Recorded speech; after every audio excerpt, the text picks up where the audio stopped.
اس صورت کریمہ کے آخر میں اولو الالباب کا تذکرہ کیا ہے، عقل مند لوگوں کا تذکرہ کیا ہے کہ قرآن کی محنت سے، دین کی محنت سے، انبیاء علیہ السلام کی محنت سے عقل مند لوگ پیدا ہوتے ہیں، سمجھدار لوگ پیدا ہوتے ہیں۔ اب عقل مند اور سمجھدار لوگ کون سے ہوتے ہیں؟ قرآن نے پہلے تو ان کی ذمہ داریاں بیان فرمائیں کہ وہ کائنات کے پورے نظام پر غور و فکر کرتے ہیں، تدبر کرتے ہیں، اس پر سوچ و بچار کرتے ہیں کہ یہ کائنات کا نظام کیسے جوڑا گیا اور یہ کیا نتائج دے رہا ہے۔ اور دوسرا، وہ زندگی کے ہر مرحلے پر، موڑ پر وہ اللہ کا ذکر کرتے ہیں، اللہ کو یاد کرتے ہیں۔ اس کائنات کے نظام سے کٹ کر علیحدہ ہو کر رہنا یہ ایمان والوں کی اور عقل مند لوگوں کی نشانی نہیں ہے کہ وہ دنیا میں علیحدہ ہو جائیں، چیزوں کو چھوڑ دیں، غاروں میں جا کر بیٹھ جائیں۔ نہیں، دنیا کے تمدنوں میں، بازاروں میں، مارکیٹوں میں، منڈیوں میں، عدالتوں میں، گھروں میں، تعلیمی اداروں میں، زندگی کے ہر شعبہ عمل میں وہ پہنچیں گے اور پہنچ کر ہر کام اللہ کے ذکر کے مطابق وہ ادا کریں گے۔ اللہ کو یاد ہیں قیاماً کھڑے، اب کھڑا آدمی ہوتا ہے اپنی ڈیوٹی پر، وقعوداً اور بیٹھے ہوئے، اور وہ عبادت گاہوں میں، وعلی جنوبہم اور اپنے پہلوؤں کے بل، اور انسان لیٹتا ہے، آرام کرتا ہے اپنے گھروں میں، اپنے کام کاج کی جگہ، اپنی عبادت کی جگہ، اپنی معاشرت، اپنے گھر، خاندانی نظام کی جگہ۔ ان تینوں چیزوں کو اللہ کے ذکر کے ساتھ وہ جوڑ دیتے ہیں، اور پھر کائنات کی کسی چیز کو وہ باطل نہیں سمجھتے۔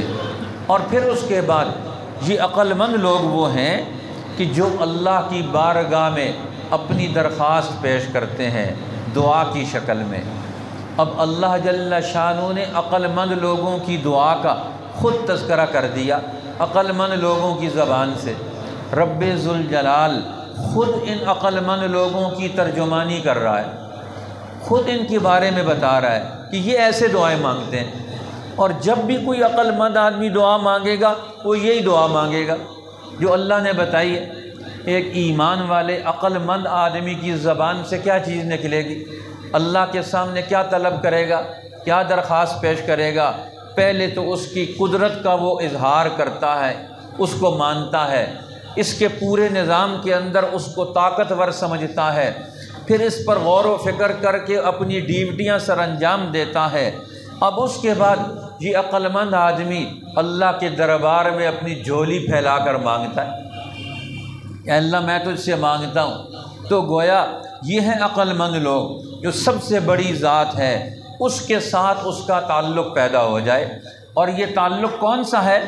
اس تعلق کا نام ہے ایمان، اس تعلق کا نام ہے یقین، کہ انسان کے دل میں کائنات کی سب سے بڑی ذات پر یقین بیٹھ جائے کہ یہ ہمارا خالق ہے، یہ ہمارا مالک ہے، یہ ہمارا معبود ہے۔ اس لیے اللہ سے سب سے پہلے کیا چیز مانگنی ہے؟ ربنا اننا سمعنا منادیا، اے ہمارے رب، ہم نے ایک بلانے والے کو، ایک ندا دینے والے کو، ایک آواز دینے والے کو، ایک صدا لگانے والے کو ہم نے سنا ہے۔ صدا دینے والے تو بہت ہوتے ہیں، مختلف قسم کی صدائیں دیتے ہیں، لیکن یہ انبیاء علیہ السلام کی صدا کیا ہے؟ یہ ندا کون سی ہے؟ یہ آواز کون سی ہے جو پکارتے ہیں؟ فرمایا منادین، ایک منادی کو سنا ہم نے۔ اس سے مراد کون ہے؟ رسول اللہ صلی اللہ علیہ وسلم کی ذات پاک، جنہوں نے آ کر دنیا میں توحید کی دعوت، دین کی اور دین حق کی دعوت، اور اس کی منادی اور اس کی آواز آپ نے لگائی۔ اور مفسرین فرماتے ہیں دوسرا منادی قرآن بھی ہو سکتا ہے، قرآن بھی ندا دیتا ہے، جب ہم پڑھتے ہیں تو یہ ہمیں بلاتا ہے، یہ ہمیں آواز دیتا ہے، یہ ہمیں دعوت دیتا ہے۔ دونوں چیزیں مراد ہو سکتی ہیں، قرآن بھی اور پیغمبر بھی جو قرآن بولنے والے ہیں۔ ہم نے ایک منادی کو سنا جو اس منادی کی آواز ہمارے کانوں میں پہنچی، آواز کس چیز کی دے رہا تھا؟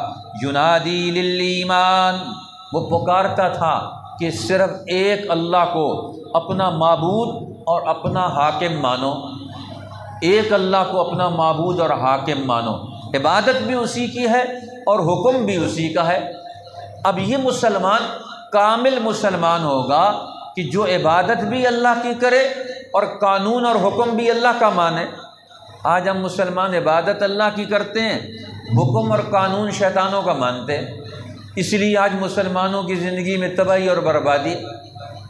اب صحابہ کرام عبادت بھی اللہ کی کرتے تھے اور حکم بھی اللہ ہی کا مانتے تھے، کسی اور کا حکم نہیں مانتے، نہ کسی کے دباؤ میں آتے نہ کسی کی لالچ میں آتے۔ فرمایا اس نے ایمان کی طرف بلایا کہ ایک اللہ کو مان لو، ان آمنوا بربکم، ایمان لاؤ اپنے رب پر۔ اس ایمان سے مراد ایمان عقلی ہے، آمنوا بربکم، اپنے رب پر ایمان لاؤ، یہ ایمان عقلی ہے۔ اس لیے ایمان لانے کا سب سے پہلا جو کمال پیدا ہوتا ہے انسان کے اندر، وہ ہمارے محدثین اور ہمارے صوفیاء فرماتے ہیں انسان میں سب سے پہلا کمال ایمان کا وہ کمال عقلی پیدا ہوتا ہے۔ انسان کی عقل کامل ہونا شروع ہوتی ہے جب اللہ کو مانتا ہے، تو اس کی عقل کامل ہوتی ہے۔ جب اللہ کو مانتا ہے تو اس کی عقل میں ترقی پیدا ہوتی ہے۔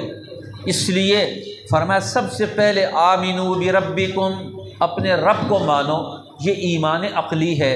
جس نے تمہیں پیدا کیا، جس نے تمہارے لیے کائنات پیدا کی، جس نے تمہارے لیے غذاؤں کا، غلے اناج کا، تمہاری ضرورتوں اور بقا کا نظام بنایا، تو طبعی طور پر، عقلی طور پر انسان پر لازم ہے جس نے اسے پیدا کیا اسی مانے۔ عقلی طور پر لازم ہے کہ انسان نے جس نے انسان کی بقا اور دوام کا اس کو سودا سامان دیا ہے اسی کو مانے۔ تو یہ پہلی دعوت ایمان کی، یہ ایمان عقلی ہے۔ ہر آدمی کو سمجھ آتی ہے کہ مجھے اللہ کو ماننا چاہیے۔ وہ ذات ہے جس نے آسمان بنایا، جس نے زمین بنائی، جس نے اس کے اندر یہ سب کچھ کارخانہ حیات بسایا۔ کیوں بنایا بسایا؟ میرے لیے۔ اب میں اس کو کیوں نہ مانوں، میں اس پر کیوں نہ لے کر آؤں ایمان۔ اب دوسرا ایمان کیا ہے؟ فآمنا، یہ ایمان تحقیقی ہے۔ اب ہر زندگی کے مرحلے میں ہم نے اس کا حکم پہچان لیا اور ہم پوری تحقیق کے ساتھ اب ہم اس پر ایمان لے کر آئے۔ اس لیے ایمان کہتے ہیں دل کی گواہی اور شہادت کو، کہ دل سے انسان گواہی دے۔ اصل ایمان وہ تو دل کے اندر ہے۔ یہ زبان کا جو ایمان ہے یہ تو اس پر علامت ہے، اس لیے یہ دونوں اکٹھے ہوتے ہیں، اقرار باللسان و تصدیق بالقلب۔ یہ زبان سے اقرار کرنا اور دل سے تصدیق کرنا۔ تو ایمان، اصل ایمان کیا ہے؟ امام اعظم امام ابو حنیفہ رحمۃ اللہ علیہ فرماتے ہیں کہ اصل ایمان تصدیق قلبی ہے، کہ دل سے ایک آدمی تصدیق کرتا ہے کہ میں ایمان لے آیا۔ اب جو زبان سے اب اس کا اظہار کرتا ہے جو دل میں ہے، تو زبان سے اس کا اظہار بھی ضروری ہے، سب لوگوں کو پتہ چلے کہ یہ مومن ہے، یہ اللہ کا ماننے والا ہے۔ لہٰذا ایمان کے نتیجے میں انسان کی دنیا بھی بچتی ہے اور اس ایمان کے نتیجے میں آخرت بھی بچتی ہے۔ یہ دونوں ایمان کے نتائج ہیں کہ ایمان کے نتیجے میں دنیا بھی بچے گی اور ایمان کے نتیجے میں آخرت بھی بچے گی، اس لیے دونوں چیزیں ضروری ہیں۔ فآمنا، اب ہم ایمان لے آئے، ہم نے مان لیا۔ اب یہ صدا لگانا، یہ ندا دینا، یہ آواز لگانا، یہ بھی بہت ضروری۔ اب ہر جگہ پہنچنا، ہر آدمی کو قائل کرنا کہ تمہیں اللہ کو ماننا ہے، یہ تو نبیوں کا کام ہے کہ انہوں نے، اللہ کے نبیوں نے آ کر یہ ندا دی۔ اب نبی تو چلے گئے لیکن ان کی یہ ندا اور آواز قیامت تک چلتی رہے گی۔ یہ کون چلائے گا؟ ان کے جانشین، ان کے خلفاء، ان کے وارثین، ان کی یہ ڈیوٹی ہے پیغمبر کی آواز کو قیامت تک قائم رکھیں، یہ چلتی رہے، ہر آدمی کے کان میں پہنچے، یہ صدا لگتی رہے دنیا میں، ہر جگہ پر یہ پہنچتی رہے۔ اگرچہ آواز تو پہنچ رہی ہے لیکن ابھی سمجھ آنے کی ضرورت ہے کہ یہ ان کو سمجھ بھی آ رہی ہے کہ نہیں آ رہی۔ اب دنیا میں یہ آواز لگائیں اور انسانوں کو سمجھائیں۔ اب یہ ایمان جو ایمان تحقیقی ہے، ایمان تصدیقی ہے، یہ ہمیں حاصل ہونا چاہیے۔ ہم ہیں چونکہ نسلی مسلمانوں کے گھر میں پیدا ہوئے، انہوں نے ہمارے کان میں اذان دے دی اور اس کے بعد ہم مدرسے مسجد میں آ گئے اور ہم نے پڑھ لیا، رٹا لگا لیا۔ اب ہم نے کلمے کا رٹا لگایا ہوا ہے، یہ کلمہ ماں باپ سے سنا، اب ہم نے پڑھ لیا، لیکن اب اس کو سمجھنا بھی ضروری ہے۔ ہم کلمہ کیوں پڑھتے ہیں؟ ایمان کس چیز کا نام ہے؟ اب ہماری نسل کو یہ نہیں پتہ، اب یہ ان کو بتانے کی، سمجھانے کی ضرورت ہے کہ یہ کلمہ ان کے دل و دماغ میں یہ راسخ ہو جائے، اندر بیٹھ جائے یہ کلمہ، یہ تب تو یہ کلمہ اپنا اثر دکھائے گا۔ اس لیے کلمے کے آثار اور نتائج یہ ضرور نکلنے چاہیے۔ اب یہ ندا دینا، آواز لگانا، یہ بھی بہت ضروری ہے۔ کہتے ہیں کہ ایک دفعہ حضرت شاہ اسماعیل شہید رحمۃ اللہ علیہ دلی میں جو رنڈیوں کا محلہ تھا وہاں چلے گئے، اور ایک بڑی اس کی مجرا ہوتا تھا، بڑے بڑے لوگ وہاں جا کر اس کی محفل میں شریک ہوتے تھے۔ اس کے گھر پر جا کر دستک دی، آواز دی، انہوں نے کہا کون؟ انہوں نے کہا فقیر آیا ہے۔ انہوں نے کہا فقیر آیا ہے؟ پیسے نکالے، اس نے نکال کے دے دیے، جاؤ اور جا کر فقیر کو دے دو۔ اس نے کہا فقیر پیسے نہیں لیتا، پہلے اپنی صدا سناتا ہے پھر کچھ لیتا ہے، مرضی ہو۔ پہلے تو ہم اپنی صدا سنائیں گے، ہماری آواز سنو، ہماری ندا سنو، ہماری صدا سنو، ہم کیا چاہتے ہیں، ہم صدا لگائیں گے، اس کے بعد تمہاری مرضی ہے دینا یا نہ دینا۔ انہوں نے کہا ٹھیک ہے، یہ عجیب فقیر ہے، یہ پیسہ مانگنے کے لیے آیا ہے اور پیسہ نہیں لیتا، کہتا ہے میری آواز سنو، پہلے میری پکار سنو، میری دعوت سنو۔ اب وہاں گئے اور جا کر سارے لوگ جو اس کے دوست احباب بیٹھے ہوئے، ان کا سارے اکٹھے ہو جو میری آواز سن لو۔ اپنا رومال بچھایا اور بچھا کر اس رومال پر بیٹھ گئے اور سورہ والتین کی تلاوت کی، پھر اس کا ترجمہ پڑھا اور ترجمہ کر کے پھر انسان کی حقیقت بیان کی، پھر انسان جس گناہوں کی زندگی میں ڈوب جاتا ہے پھر اس کا حال بیان کیا۔ جب اس انداز سے بیان کیا اللہ کی ذات کا یہ کیا دنیا میں کار فرمائیاں ہیں کہ اس نے انسان کو بنا دیا، اس کی عظمتوں کا اظہار، آنکھوں سے آنسو جاری تھے سب کے۔ اور جب انسان کی حقیقت بیان کی، پتہ چلے کہ انسان کس چیز کا نام ہے۔ اب انسان کی حقیقت کے بعد انسان کے کام کیا ہیں، انسانوں کے کاموں کو بیان کیا اس صورت کی روشنی میں، اور پھر انسان جو غلطیاں کرتا ہے زندگی میں اس کی غلطیوں کو، گناہوں کو بیان کیا، تو پھر تو وہ دھاڑے مار کر رونے لگے۔ اب انہوں نے کہا کہ اب دل تیار ہو گیا، زمین تیار ہو گئی ہے۔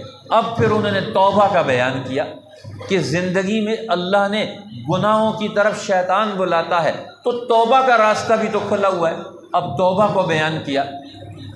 اب وہاں سے جب اٹھے تو سب لوگوں کو نیک اور صالح فطرت والی زندگی کا قائل کر کے اٹھے، اور میں کون ہے تم میں سے جو سچی اور صحیح زندگی گزارے گا؟ ہم ان کا نکاح آپس میں کر دیتے، ان مردوں اور عورتوں کا آپس میں نکاح کر کے سچی زندگی بسر کرو۔ اب یہ ہیں وہ سچے لوگ جو آواز لگاتے ہیں اور دلوں کو بدل ڈالتے ہیں۔ لہٰذا اللہ کے نبی آواز لگاتے ہیں معاشروں میں۔ اب معاشروں میں آواز شیطان کی چل رہی ہے، ندا اس کی چل رہی ہے، ہمارے بچے وہی پیغام سنتے ہیں۔ ہمارا پیغام کدھر ہے؟ قرآن کا پیغام کدھر ہے؟ دین کا پیغام کس کے پاس ہے؟ نہ عورتوں کے پاس وقت ہے، نہ بچوں کے پاس وقت ہے، نہ بوڑھوں کے پاس وقت ہے۔ اب ہمارے پاس اس کے پاس وقت ہی نہیں۔ یہ قرآن بھی ندا دیتا ہے، آواز دیتا ہے، اس کی آواز بھی سنیں، یہ ہمیں پکارتا ہے۔ اب جب ہم نے اس کی آواز کو سن لیا تو اب اس کے بعد اللہ سے دوسری دعا کرتے ہیں، ربنا فاغفر لنا ذنوبنا، اے اللہ ہم سے اس دعوت ایمان کی راہ میں جو ہم سے غلطی ہو گئی، کوتاہی ہو گئی، آج تک ہم نے غفلت برتی ہے، اے اللہ تیری دعوت کو تو قبول کر لیا، دین کو قبول کر لیا، اور ہم سے اب تک جو غفلت ہوئی ہے، سستی ہوئی ہے، اے اللہ اس سستی پر معافی چاہتے، ہمیں معاف کر دے۔ دوسری بات، تیسری بات پھر دعا مانگتے ہیں، وَكَفِّرْ عَنَّا سَيِّئَاتِنَا، اور ہمیں جو برائیاں چمٹ گئی ہیں، ہماری راہ میں رکاوٹیں پڑی ہوئی ہیں، ہم نے تو ارادہ کر لیا اس پر چلنے کا، لیکن ہماری راہ میں بڑی رکاوٹیں، اب ان رکاوٹوں کو ہم اکیلے نہیں دور کر سکتے۔ وَكَفِّرْ عَنَّا سَيِّئَاتِنَا، ہمیں ہماری سیئات سے، ہماری برائیوں سے ہمیں دور کر دے۔ اور چوتھی دعا مانگتے ہیں، اب دنیا کا اختتام ہمارا ایسا ہو، وَتَوَفَّنَا مَعَ الْأَبْرَارِ، ہمیں نیک لوگوں کے ساتھ وفات دے، موت آئے تو نیک لوگوں کے ساتھ ہوں۔ یہاں موت سے مراد، وفات سے مراد وفات زمانی نہیں ہے کہ نیک لوگ اور ہم کٹھے مر جائیں سارے، ایسا نہیں ہے۔ جب ہماری موت آئے، کسی وقت بھی آئے، کسی زمانے میں بھی آئے، لیکن مرنے کے بعد ہم وہ کام کر کے جائیں کہ جو ہم سے پہلے نیک لوگ جس جگہ پر موجود ہوں ہم سیدھے وہاں پہنچ جائیں۔ وَتَوَفَّنَا مَعَ الْأَبْرَارِ، ہمیں فوت کر، ہمیں موت دے تو ہم مرنے کے بعد فوراً وہاں پہنچ جائیں جو ہم سے پہلے نیک لوگ وہاں پہنچیں۔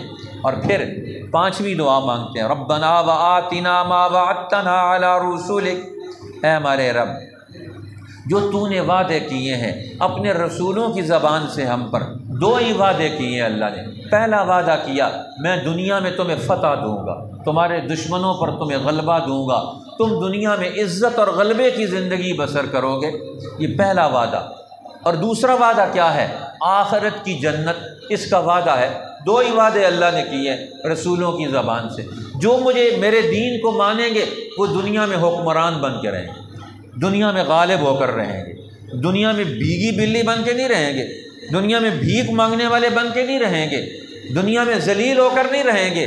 اے اللہ تو ہمیں اپنے رسولوں کی زبان سے کیا ہوا وعدہ وہ ہمیں نصیب فرما دے، دنیا کی جنت بھی ہمیں نصیب فرما دے، اور آخرت کی جنت بھی ہمیں نصیب فرما دے۔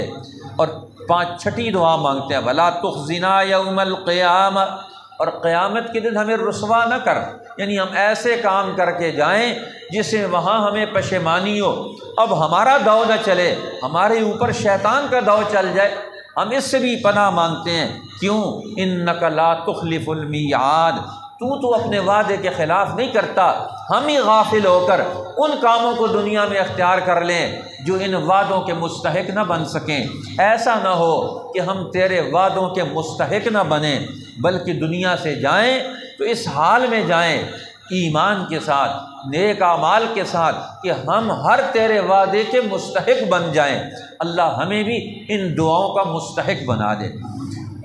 ربنا اننا سمعنا منادیا، اے ہمارے رب ہم نے سنا ہے پکارنے والے کو، ندا دینے والے کو، ینادی للایمان، جو پکارتا ہے ایمان لانے کے لیے، ان آمنوا بربکم، کہ ایمان لاؤ اپنے رب پر، فآمنا، سو ہم ایمان لے آئے۔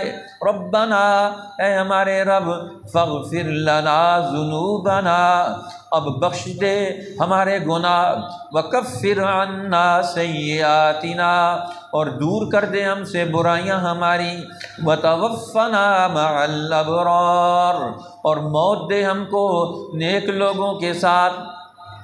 ربنا، اے ہمارے رب، وآتنا، اور دے ہمیں ما وعدتنا علی رسولک، جو وعدہ کیا تو نے ہم سے اپنے رسولوں کے واسطے سے، ولا تخزنا یوم القیامہ، اور رسوا نہ کر ہمیں قیامت کے دن، انک لا تخلف المیعاد، بے شک تو وعدے کے خلاف نہیں کرتا۔